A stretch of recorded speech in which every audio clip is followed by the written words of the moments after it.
Yeah, it's Kristie Lu Stout following the story from Hong Kong. These cases just continue to rise in Southeast Asia and they're hitting new highs. So what's the latest? It's just getting grimmer and scarier, fueled by the highly contagious Delta variant. COVID-19 is just carving this deadly path throughout the Asia-Pacific region, including Thailand. Thailand this day has just reported a new daily record in the number of coronavirus cases, over 17,000 new cases of COVID-19. It also posted a new daily record in the number of deaths.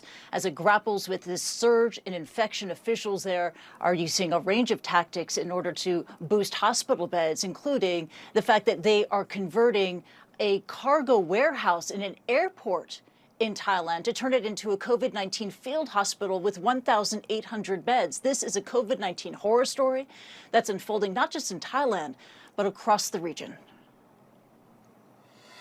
He collapsed and died on a Bangkok backstreet. A 54-year-old motorcycle taxi driver suffering from COVID-19.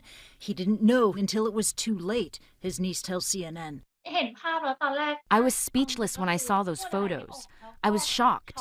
I was looking for the answer as to why my uncle had to die in such a way. Why did he have to die on the street like that? How did Thailand come to this point? Thailand's capital is known as a regional healthcare hub, a destination for high-quality care.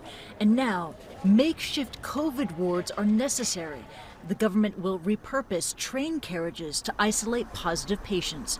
Nationwide, cases climb still, over 16,000 announced on Wednesday, and faith in the country's unelected leaders is faltering. I'm not 100% confident in this government. They are so slow, which has led to a lot of people dying. A lot of people have been infected now. I want them to do better. No faith at all in neighboring Myanmar, where a COVID emergency has compounded a violent military coup. A bare-bones healthcare system before the army stole power in February.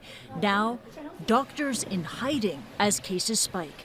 Frightened of a junta that has arrested several doctors for treating COVID-19 patients independently and murdered close to 1,000 civilians, the United Nations says, including 18 in health facilities.